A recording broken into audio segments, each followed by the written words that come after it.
Good morning friends. आज हम आपको बताएंगे घातांक एवं घातांक एवं करनी। दोस्तों, हम सबसे पहले जानेंगे घातांक क्या होता है। जैसे क्या, यदि हम कोई संख्या माने, यदि की संख्या को माने x, तो x का जो पावर होगा ना दोस्तों, यहाँ ध्यान दीजिएगा, x का पावर जो है ना ये 2, इसे हम बोलते हैं घात, और इसे ही अंग्रेजी में हम कहते हैं पावर।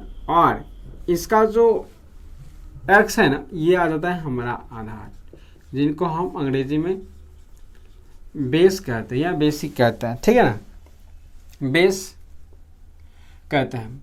तो ये आप समझे कि जब हम किसी x पावर, जो भी x के ऊपर में जो भी पावर है, उनको हम क्या कहते हैं, घात या पावर कहते हैं, जो भी है। और जिस पर है वो हमारा क्या आधार कहलाता है, आधार कहलाता है, अर्थात बेस कहलाता है। तो ये, लेकिन ये पूरे जो है ना, यही हमारा क्या कहलाता है, घातांक, ठीक है। तो दोस्तों, हमें समझना, आप इन चीज़ों को समझ गए होंगे, हमें समझना है कि घातांक का नियम क्या होता है। घातांक का नियम, घातांक का नियम,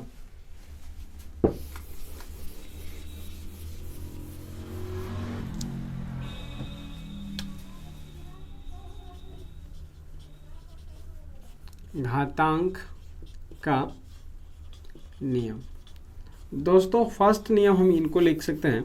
जैसे किसी पावर, अगर मान लेते हैं किसी संख्या, उसका पावर अगर 0 है, घात 0 है, तो वह 1 के बराबर होता है। जैसे क्या, अगर मान लेते हैं ये 5 है हमारा और इसका पावर 0 है, तो हम इसको लिखेंगे 1, ठीक है। जैसे यहाँ और लिख लेते हैं 5/2 है और इसका पावर कितना है, 0 है, तो हम इनको भी लिखेंगे 1, ठीक है। तो पहला नियम हमारा ये हो जाएगा। दूसरा नियम देखते हैं। तो यदि किसी संख्या के पावर घात 1 हो, तो वह वही संख्या होता है।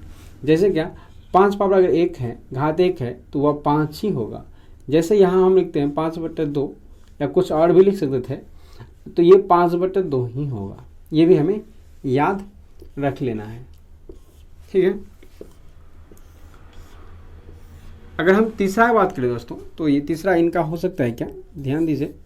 जैसे हमारे पास a और इसका पावर है m घात, और ये b है, इसका पावर n है। तो देखिए, आधार जो है ना, जिनको बेस कहते हैं, वह दोनों का असमान है। क्या है, असमान है। और इनका जो घात है ना, घात भी असमान है, और दोनों क्या है, गुना में है। सॉरी दोस्तों, यहाँ एक छोटा सा चीज़, आधार जो है ना, इन दोनों का समान होना चाहिए, ठीक है ना। आधार दोनों का क्या है, समान है, और घात जो है, जिनको पावर कहते हैं, वो असमान है।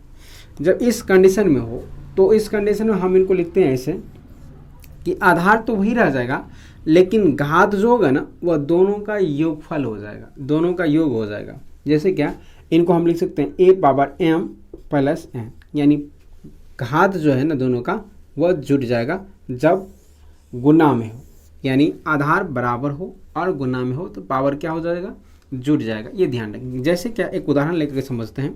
जैसे हमारे पास 5 और इसका घात है 2 गुना 5 और इनका पावर है 3, तो इनको कैसे लिखेंगे, तो इनको हम ऐसे लिख सकते हैं 5/2 और +3, अर्थात 5 पावर कितना, 5। और इनको 5 बार लिख करके गुना भी कर सकते हैं।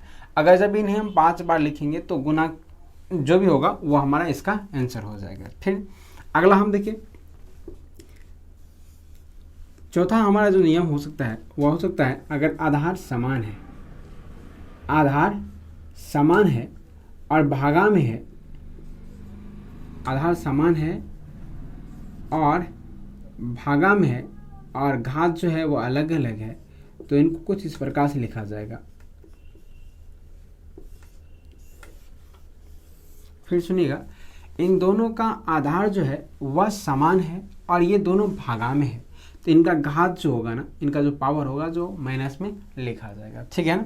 जैसे क्या, अगर हमारे पास यहाँ मान लेते हैं 5/2 है और भागा में है 5/1, तो इनको हम लिख सकते हैं 5/2 - 1, अर्थात क्या, 5 में से 2 घटेंगे तो 1 बचेगा, और 5 का हम यहाँ देख सकते हैं कि जब की संख्या पावर 1 होता है, तो वह संख्या वही होता है। जैसे यहाँ लिखें, तो ये संख्या क्या हो जाएगा, यही इसका आंसर हो जाएगा। आशा करते हैं आपको यह नियम समझने में दिक्कत नहीं हुआ होगा। तो दोस्तों इनको हम मिटाते हैं और चलते हैं, और भी नियम है उनको देखते हैं।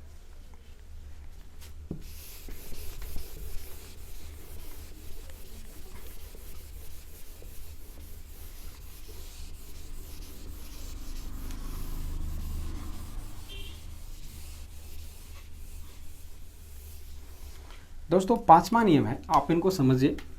जैसे क्या, अगर मान लेते कोई संख्या है, ये दो संख्या है और ये दोनों संख्या असमान है और इनका पावर भी n है और इनका पावर भी n है, ठीक है ना। तो जब इन दोनों को हम गुना करेंगे, देखिए आप यहाँ गुना के रूप में लिखा हुआ है, और पावर दोनों का, देखिए पावर दोनों का समान है लेकिन ये दोनों का असमान है। जब पावर समान हो, आधार असमान हो, तो इनको कैसे लिखना है? इनको ऐसे लिखेंगे, ये आधार जो है ना गुणनफल हो जाएगा गुना के रूप में, और इनका पावर वह कोई एक में से, मतलब पावर वही रह जाएगा। तो जैसे हम इनको लिख सकते हैं इसको इसी प्रकार से। जैसे हमारे पास एक सवाल है, हम उनको देख लेते हैं उदाहरण से। यहाँ 7 पावर 2 है और यहाँ 7 पावर 3 और यहाँ 8 पावर 3 है, ठीक है ना दोस्तों। जब हम इनको करेंगे तो यहाँ क्या लिख सकते हैं, 7 और गुना 8 और इनका पावर कितना हो जाएगा 3, अर्थात क्या 7 8 56 और इनका पावर कितना हो जाएगा दोस्तों 3, और यही हमारा क्या हो जाएगा आंसर हो जाएगा। 3 बार लिख करके हम इन्हें गुना कर देंगे, ठीक है ना। फिर आगे देखते हैं, और छठा हम आप इनका नियम को देखते हैं। छठा नियम है दोस्तों यह, कि अगर किसी संख्या पावर ऋणात्मक हो तो जब संख्या को हम नीचे लाएंगे, ये हमारा a पावर -n है, जब हम इनको प्लस में, इनके पावर को प्लस में लिखना चाहेंगे तो हम कुछ इस प्रकार से लिखेंगे, ठीक है ना, यानी बट्टे में ला करके नीचे लिखेंगे। या फिर क्या, अगर इसी में हम एक लाइन और बढ़ जाते हैं, अगर कुछ इस प्रकार से लिखा हुआ हो तो तब माइनस में हो यहाँ भी, तो इसका पावर ऊपर जैसे ही जाएगा तो वह प्लस में आ जाएगा। ये भी आप ध्यान में रखेंगे, ठीक है ना। ये सेम चीज़ है, कोई अंतर नहीं है। जैसे हमारे पास एक सवाल है, जैसे 5 पावर -2 है, तो हम इनको लिखेंगे 1/5 पावर +2, ठीक है। और तब इनको हम जब 2 बार गुना करेंगे तो 1/25 हो जाएगा, ठीक है ना।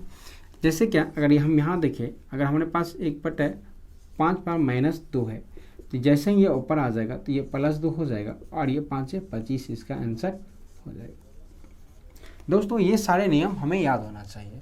अगर ये नियम हमें याद होता है तो ही हम घातांक और कर्णी के जो भी सवाल आएंगे उसे आसानी से हम कर पाएंगे। तो ध्यान रखिए, इसको अवश्य ही कीजिए और याद रखिए, ठीक है। चलिए और 1-2 है उनको भी देख ही लेते हैं, जो भी नियम है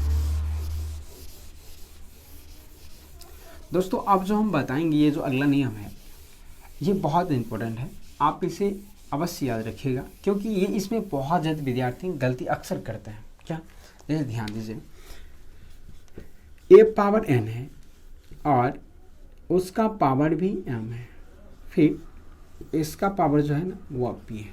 इनको कैसे लिखेंगे? तो दोस्तों इनको बस सिंपल में a और ये सभी पावर को गुना कर देंगे, अर्थात क्या, n गुना m गुना और ये p, कुछ इस प्रकार से हम इन्हें लिखेंगे। आप इसे अवश्य याद रखेंगे। जैसे क्या, 2 पावर हमारा क्या है 2 है और उनका पावर 2 है और उनका पावर हमारा 1 है। ऐसा करते हैं आप इसे लिख पाएंगे कैसे? हम यहाँ जस्ट लिखें कि जब पावर इस प्रकार से हो तो सभी पावर क्या हो जाता है, गुना हो जाएगा। तो यहाँ हम क्या लिखेंगे 2 और 2 गुना 1, अर्थात क्या 2 दूना 4, 4 एका 4, अर्थात 2 पावर कितना 4। और जब 2 को 4 बार गुना करेंगे दोस्तों तो ये आ जाएगा कितना 16। आशा करते हैं बहुत आसानी से आपको समझ में आ गया होगा। दोस्तों अगर ये आपको समझ में आ गया तो हम इसके बेस पे सवाल करेंगे, जो आज नहीं हम कल करेंगे। आज के लिए बस इतना ही दोस्तों। अगर ये वीडियो आपको अच्छा लगता है तो प्लीज़ हमारे चैनल को सब्सक्राइब ज़रूर कीजिए। धन्यवाद।